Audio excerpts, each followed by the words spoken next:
ಚುಕ್ಕೆ ಗುರುತಿನ ಪ್ರಶ್ನೆ 1385 ಸನ್ಮಾನ್ಯ ಗೃಹ ಸಚಿವರ ಹತ್ರ. ಮಾನ್ಯ ಸಭಾಪತಿಗಳ ಉತ್ತರಗಳನ್ನು ಒದಗಿಸಲಾಗಿದೆ. ಗೃಹ ಸಚಿವರು ಉತ್ತರವನ್ನು ಕೊಟ್ಟಿದ್ದಾರೆ. ಈಗಾಗಲೇ ನಮ್ಮೆಲ್ಲರ ಪ್ರಶ್ನೆ ಗೃಹ ಸಚಿವರಿಗಿತ್ತು.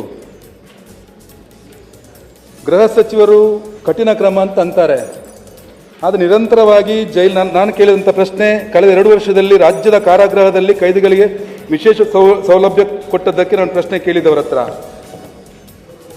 ಇದನ್ನು ನೋಡುವಾಗ ನಾನು ಅನ್ನೋದು, ಜೈಲಿನಲ್ಲಿ ಯಾರನ್ನೋ ಕೇಸ್ ಹಾಕಿ ಜೈಲಿಗೆ ಹಾಕ್ತೀವ, ಅವರು ಒಳಗಡೆ ಹೊರಗಡೆ ಒಂದು ಐಷಾರಾಮ ಜೀವನ ಮಾಡ್ತಿದ್ದಾರೆ.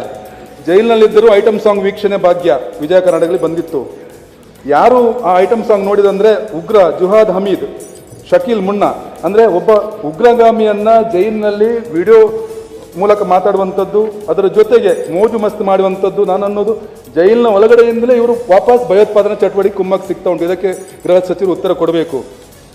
ಎನ್ಐ ಅವರು ಈ ಹಿಂದೆ ಹೇಳಿದರು, ಜೈಲಿನಲ್ಲಿರುವ ಜುಹಾದ್ ಹಮೀದ್, ಶಕೀಲ್ ಮುನ್ನಾನಿಗೆ ಮೊಬೈಲ್ ಬಳಕೆ ಅವಕಾಶ ನೀಡಲಾಗಿದೆ.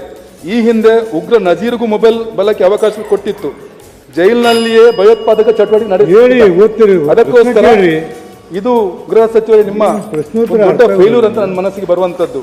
ಅದರ ಜೊತೆಗೆ ಕಾರಾಗೃಹದಲ್ಲಿ ಏನು ಉಮೇಶ್ ರೆಡ್ಡಿಗೆ ಟಿವಿ ಸೌಲಭ್ಯ, ರಣ್ಯಾರಾವ್ ಆಪ್ತನಿಗೆ ಬಿಂದಾಸ್ ಲೈಫ್, ಈ ರೀತಿಯಾಗಿ ಜೈಲಿನಲ್ಲಿ ಯಾವುದೇ ರೀತಿ ನನ್ನನ್ನು ಅಡ್ವಾನ್ಸ್ ಟೆಕ್ನಾಲಜಿ ಬಂದಿದೆ. 2-3 ವರ್ಷದಲ್ಲಿ CCTVಯಲ್ಲಿ ನೋಡ್ಬೋದಿತ್ತು. ಅದರ ಜೊತೆಗೆ ನಮ್ಮ ಶರಣವರಿಗೆ ಹೇಳಿದರು, ಬೇಲಿಯೇ ಎದ್ದು ಹೊಲ ಮೇದಂತೆ ಅಂತ. ನಿಮಗೆ ಬೇಸರ ಆಯಿತು. ನಾನನ್ನೋದು, ಅಲ್ಲಿ ಜೈಲಿನ ಒಳಗಡೆ 2 ಅಧಿಕಾರಿಗಳ ತಂಡ ಉಂಟಂತೆ, ಅವರೇ ಮೊಬೈಲ್ ಕೊಟ್ಟು ಇನ್ನೊಂದು ಟೀಮಿನ ಗ್ರಜ್ ಅದಕ್ಕೋಸ್ಕರ ಅವರನ್ನು ಹಿಡಿಸು ಈ ಕೆಲಸ ಮಾಡಿದ್ದಾರೆ ಅಂತ ಪೇಪರಲ್ಲಿ ಬಂದಿದೆ. ಇವತ್ತು ಉಪಮುಖ್ಯಮಂತ್ರಿಗಳು ಕೂಡ ಇದ್ದಾರೆ. ನಾನು ಅನ್ನೋದು, ದಯವಿಟ್ಟು ಇದನ್ನು ಅತ್ಯಂತ ನೀವು ಈ ಉಗ್ರ ಚಟುವಟಿಕೆಯವರನ್ನು ಅತ್ಯಂತ ಶೀಘ್ರವಾಗಿ ಈ ರೀತಿ ಮಾಡಿದವರಿಗೆ ಯಾರು ಮೊಬೈಲ್ ಕೊಡ್ತಾರಾ, ಅದೇ ರೀತಿ ಮೊಬೈಲ್ ಕೊಡಲಿಕ್ಕೆ ಸಹಕಾರ ಮಾಡಿದವರು ಕೂಡ ಉಗ್ರಗಾಮಿ ಅಂತ ನೀವು ಪರಿಗಣಿಸಬೇಕು. ಯಾಕಂದ್ರೆ ನಂತರ ಅಧಿಕಾರಿಗಳಿಗೆ ಕಠಿಣ ಶಿಕ್ಷೆ ಕೊಟ್ಟಾಗ ಮಾತ್ರ